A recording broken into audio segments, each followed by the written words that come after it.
So a very good morning class. तो आज की क्लास में हम क्लास 10th मैथ्स का चैप्टर सर्कल करने वाले हैं। तो ये जिसमें जो क्वेश्चन हम इस सीरीज़ में करेंगे वो बहुत ही इम्पोर्टेंट क्वेश्चन है और एग्ज़ाम में एक बार या दो बार आ चुके हैं। तो शुरुआत करते हैं। इस सर्कल वाली चैप्टर में बेसिकली टेंजेंट से रिलेटेड क्वेश्चन आएंगे। ओके, तो जो क्वेश्चन इसमें से एक या दो या अप्रॉक्सीमेट 3 नंबर तक के क्वेश्चन एग्जाम में आए हैं। तो पहला क्वेश्चन आपके सामने है जिसमें कह रहा है a tangent P Q at a point P of a circle of radius 5 centimetre meets a line through the centre O at point Q so that O Q equal to 12 centimetre and find the length of P Q.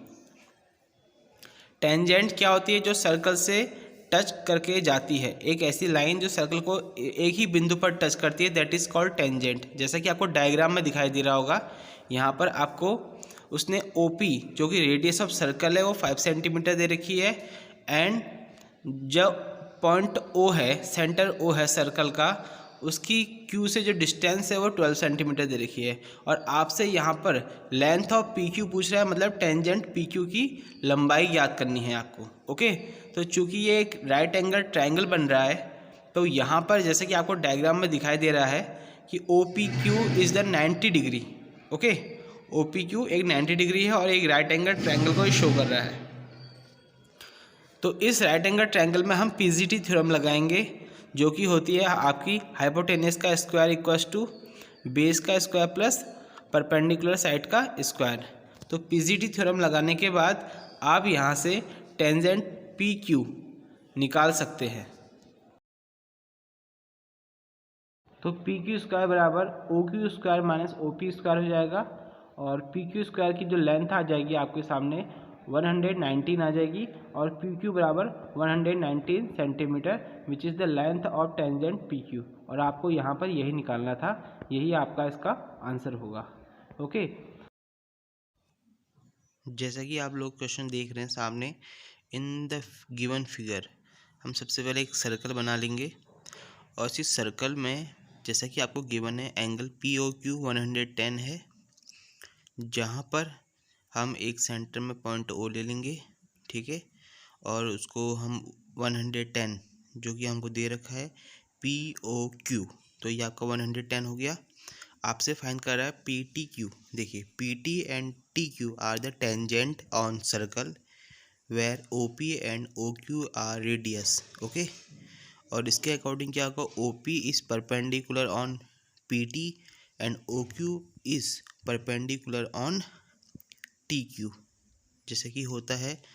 Okay, अब क्या करेंगे आप, यहाँ पर जो आपको angle दे रखा है PTQ बराबर 110 दे रखा है, तो परपेंडिकुलर है मीन्स क्या है, मीन्स ये है कि एंगल OPT और angle OTQ are 90 degree because OP and OQ are perpendicular on TP and TQ. So angle OPT equals to 90 and angle OQT equals to 90. अब बात कर लेते हैं, जैसा कि वो दिख रहा है, क्या दिख रहा है, एक क्वाड्रिलेटरल है। इन क्वाड्रिलेटर OPTQ, ओके, क्या हो जाएगा, तो आप सारे एंगल जो चारों के चार एंगल है उनको ऐड कर लेंगे।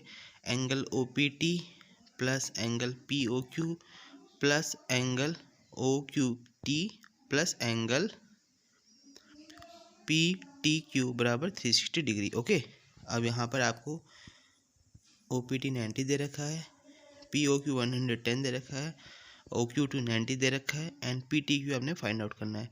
तो इन सबको जोड़ के आप एंगल PTQ को फाइंड आउट कर लेंगे। ओके, ऐड कर लीजिए, 290 एक तरफ हो गया plus PTQ equals to 360 degree, then PTQ equals to 360 minus 290 और ये हो जाएगा आपका 70 degree which is the answer of this question. तो आपको समझ में आ गया होगा ये क्वेश्चन। तो ये बहुत ही इंपॉर्टेंट क्वेश्चन है, एग्जाम में पहले भी पूछा गया है। तो अब बढ़ते हैं अपने नेक्स्ट क्वेश्चन की तरफ। ओके, अब बात करते हैं थर्ड क्वेश्चन की तरफ। इसमें आपको टेंजेंट पी ए और पी बी सर्कल से होते हुए बनानी है, जिस सर्कल का सेंटर ओ है कह रहा है, और आपको एंगल पी ओ ए फाइंड आउट करना है। और आपसे कह रहा है कि एक जो जहाँ पर दोनों टेंजेंट मीटअप हो रहे हैं, एक दूसरे के साथ इंक्लाइंड हो रहे हैं, वे दोनों एक दूसरे के साथ 80 डिग्री का एंगल बना रहे हैं। तो सबसे पहले हम बना लेते हैं डायग्राम। तो देखिए डायग्राम किस प्रकार बन रहा है।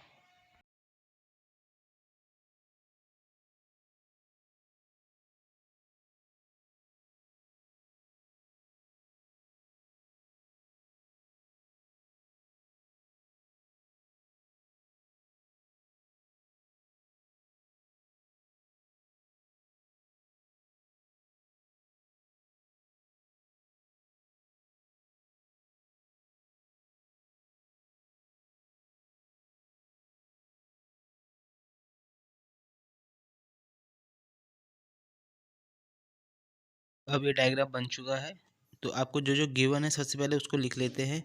जैसे कि आपको दिख रहा है पी ए और P B are the two tangent where O A is perpendicular on P A and O B is perpendicular on P B tangent. तो इसका मतलब यह है कि angle O A P 90 degree होगा और एंगल ओ बी पी भी 90 degree होगा। ओके, और आपको angle A P B angle A P B बराबर 80 डिग्री दे रखा है, और आपसे पूछ रहा है कि एंगल पी ओ ए ज्ञात कीजिए। तो जैसे कि आपको दिख रहा है ये क्वाड्रिलेटर बन रहा है, quadrilateral O A P B. तो ओ ए पी बी यानी चारों एंगल्स का सम 360 डिग्री होगा। ओके, तो सबसे पहले हम वही लिख लेते हैं जो जो आपको गिवन है। आप उन सबको एक एक बार लिख लीजिए। O A is perpendicular on P A, O B is perpendicular on P B. इसके बाद बढ़ते हैं नेक्स्ट स्टेप की तरफ। देखिए डायग्राम बनाना सबसे इम्पोर्टेंट है, और डायग्राम के बिना आपको सवाल समझ में भी नहीं आएगा। अब जैसे कि आपको दिया है, जैसे मैंने आपको पहले बता भी दिया है कि O A and O B are radius, angle O B P 90 degree and angle O A P 90 degree.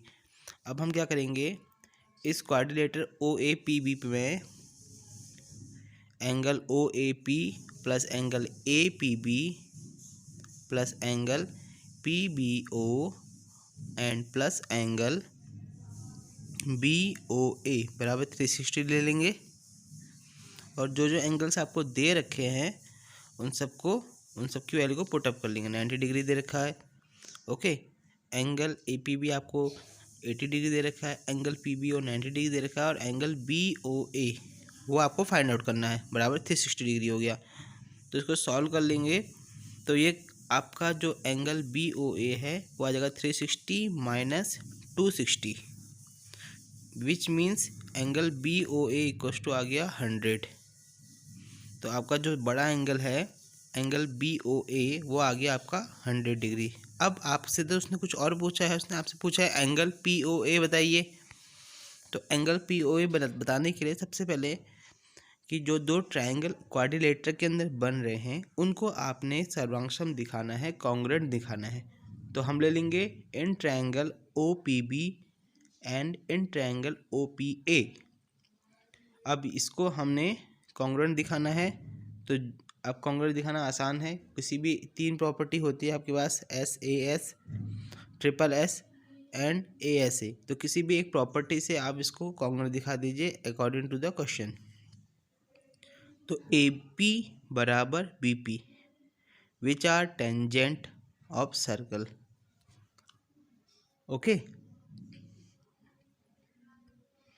तो ए पी बराबर बी पी इक्वल है because they are tangent from one point. Now second, एक side तो आपको मिल गई, दूसरी है ओ ए बराबर ओ बी। क्यों? Because these are the radius, and radius जो होती है हमेशा इक्वल होती है, तो रेडियस ऑफ सर्कल है इसलिए इक्वल है। और तीसरी चीज़ क्या है, O P which is the common side. तो ओ पी बराबर ओ पी, तो यहाँ पर आपके पास दोनों ट्रायंगल जो हैं वो कॉन्ग्रुएंट प्रूफ हो गए हैं by the property of side side side. Okay.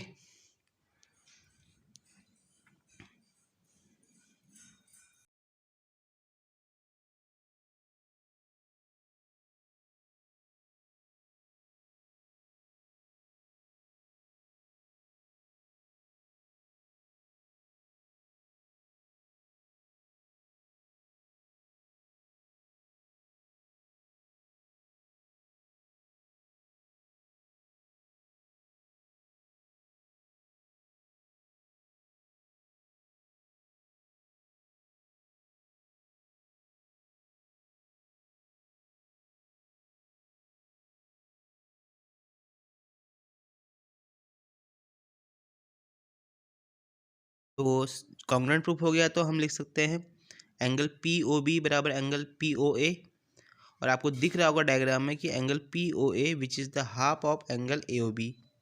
तो हाफ का मतलब सीधे सीधे डायरेक्ट 50 डिग्री हो गया, और एंगल पी ओ ए बराबर 50 डिग्री हो गया, और यही हमसे पूछा भी गया है सवाल में, और यही आपका आंसर हो गया। समझ में आ गया? आई होप ये क्वेश्चन आपको समझ में आया होगा। इट वेरी इंपॉर्टेंट क्वेश्चन है, एग्जाम में 2-3 बार आ चुका है, इस बार भी इसकी प्री बोर्ड के में या फिर बोर्ड में आने के चांसेस हैं। तो बढ़ते हैं अपने नेक्स्ट क्वेश्चन की तरफ। लास्ट क्वेश्चन है ये 10.2 का क्वेश्चन नंबर 12 है, पर हमारी सीरीज में क्वेश्चन नंबर 4 है, इम्पोर्टेंट है।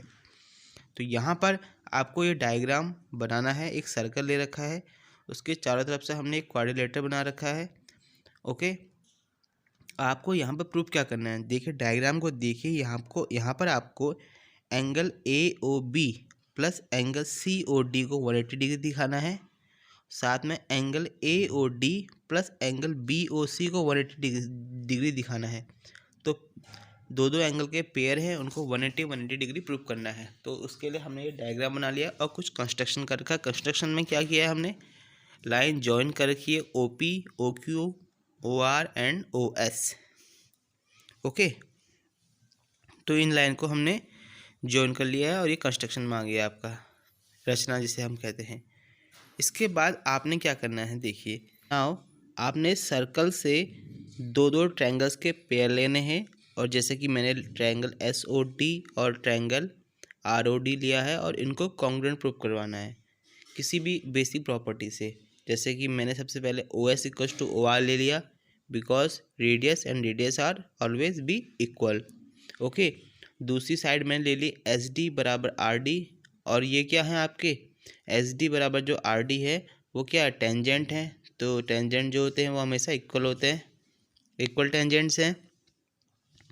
एस डी बराबर R D and O S बराबर ओ आर। ओके, तो यहाँ पर आपको ये ध्यान देना है। अब तीसरी साइड जो होगी which is the common side. Okay, तो आपकी जो तीसरी साइड होगी O D equal to O D which is the common side, और यहाँ पर आपके दो ट्रायंगल सिमिलर आ गए हैं, कॉन्ग्रुएंट प्रूफ हो गया है। तो सिमिलरली किस प्रॉपर्टी से, साइड साइड साइड से जो आपके ट्रायंगल एस ओ डी है इस सर्वांग प्रूफ हो गया है आर ओ डी के। तो जब दो ट्रायंगल आपने सर्वांग प्रूफ कर दिए, मतलब उनके जो एंगल्स हैं वो भी आपस में बराबर होंगे। ओके, अब उसी के अकॉर्डिंग बाकी जितने पेयर ऑफ ट्रायंगल्स हैं दो करके आप सबको कॉन्ग्रुएंट प्रूफ कर सकते हो। समझ में आ गया? आपको करके दिखाने की आवश्यकता नहीं, क्योंकि क्वेश्चन बहुत लेंदी हो जाएगा। आपने एक करके दिखा दिया और उसके बाद आप सिमिलरली करके लिख सकते हो। जैसे कि हमने लिख दिया एंगल 1 बराबर एंगल 2। अभी एंगल 1 और एंगल 2 कहाँ से आए, अगर आप डायग्राम में देखोगे तो हमने हर एक एंगल को नाम दे दिया है। ओके, तो by simplicity angle 1 equals to angle 2। Similarly angle 3 बराबर एंगल 4 हो जाएगा। ओके, नाउ एंगल 5 बराबर एंगल 6 हो जाएगा, एंगल 7 बराबर एंगल 8 हो जाएगा। तो इस तरीके से आपने चारों पेयर को क्या दिखा दिया, इक्वल दिखा दिया। अब चूँकि ये एक सर्कल है और सर्कल का जो टोटल एंगल का जो सम होता है सर्कल के अंदर, सर्कल में देखेंगे, अब चूँकि ये इसके बाहर से एक क्वाड्रिलेटर भी बन रखा है, क्वाड्रिलेटर में सभी एंगल्स का सम 360 के डिग्री के इक्वल होता है। तो आप क्या करेंगे, जैसे कि ये डायग्राम देखिए, यहाँ पर हमने सबको एंगल्स दे दिए हैं। अब हम क्या करेंगे, सभी एंगल्स को जोड़ेंगे और इक्वल टू में रखेंगे 360 के। तो angle 1 plus angle 2 plus angle 3 plus angle 4 plus angle 5 plus angle 6 plus angle 7 plus angle 8 equals to 360 degree. चूँकि आपने अभी पीछे ट्रायंगल्स को क्या किया है, कॉन्ग्रुएंट प्रूव किया है, सर्वांगसम सिद्ध कर रखा है, तो आपके लिए क्या है, एंगल 1 बराबर एंगल 2 है, एंगल 3 बराबर एंगल 4 है, एंगल 5 बराबर एंगल 6 है, एंगल 7 बराबर एंगल 8 है। तो जो आपने प्रूव करना है उसके अकॉर्डिंग आपने पेयर ऑफ एंगल्स को लेना है। जैसे कि हम यहाँ पर क्या कर रहे हैं, एंगल 1 की जगह पर एंगल 2 पुट कर रहे हैं, क्योंकि हमने प्रूफ जो करना है उसके अकॉर्डिंग हम इसको लेके चलेंगे। ओके, एंगल 3 की जगह हमने एंगल 4 ले लिया because they are equal to each other. Angle 5 की जगह एंगल 6 ले लिया, एंगल 7 की जगह एंगल 8 की जगह हमने एंगल 7 ले लिया। तो यहाँ पर आपका जो अगर इसको आप ऐड करेंगे तो ये twice of angle 2 plus twice of angle 4 plus twice of angle 6 and twice of angle 7 equals to 360 upon 2 हो जाएगा। मैंने लिखा नहीं है क्योंकि बाहर से मैंने 2 रख दिया है, इसका मतलब होल का ट्वाइस हो गया। अब angle 2 plus angle 4 plus angle 6 plus angle 7 equals to कितना हो जाएगा, 180 डिग्री। ओके, तो यहाँ पर अब एंगल 2 प्लस एंगल 4 क्या बना रहा है, अगर आप डायग्राम में देखते हो तो आपको पता चलेगा कि एंगल 2 प्लस एंगल 4 और एंगल 6 प्लस एंगल 7 क्या बना रहे हैं। ओके, तो एंगल 2 प्लस एंगल 4 जो है वो एंगल COD बना रहे हैं, डायग्राम में देखिएगा, और एंगल 6 प्लस 7 जो है एंगल AOB बना रहे हैं, और जो कि इक्वल हो गया 180 डिग्री के। तो आपके क्वेश्चन का जो पहला पार्ट है वो यहाँ पर प्रूव हो गया है। ओके, अब इसके बाद इसका जो नेक्स्ट पार्ट है उसकी तरफ जाएंगे। तो देखिए आपका एंगल AOB और एंगल COD यही दिखाना था पहले पार्ट में हमने, वो हमारा यहाँ पर आ गया, प्रूफ हो गया है। ओके, अब इसका जो सेकंड पार्ट है हम उसकी तरफ बढ़ते हैं। पहला पार्ट आपने यहाँ पर प्रूफ कर दिया है, ठीक है। अब सेकंड पार्ट में भी क्या करना है, आपने अब पीछे नहीं जाना है, ज़्यादा पीछे नहीं जाना है। जो चीज़ आपने अभी प्रूव करी थी, यानी angle 1 plus angle 2 plus angle 3 plus angle 4 plus angle 5 plus angle 6 plus angle 7 plus angle 8 equals to जो 360 डिग्री आपने प्रूव कर रखा है, उसी से आगे वो करेंगे। तो यहाँ पर हम एंगल 1 प्लस एंगल 1 ले लेंगे, क्योंकि अभी हमने पहले प्रूव कर रखा था एंगल 1 इक्वल्स टू एंगल 2, तो उसी के अकॉर्डिंग आप लोग एंगल सेट कर लेंगे।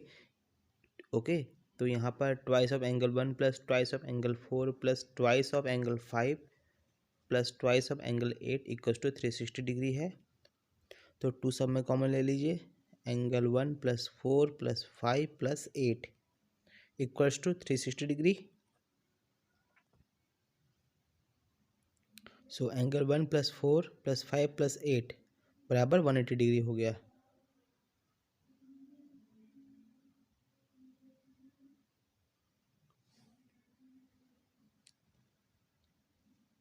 नाउ जो आपने प्रूव करना था angle AOD plus angle BOC बराबर 180 डिग्री, तो ये आपका देखिए उसी के अकॉर्डिंग आपने वहाँ एंगल सेट कर दिए हैं। तो आप लिख लेंगे angle AOD plus angle BOC equals to 180 degree. Okay, तो ये आपका प्रूव हो चुका है।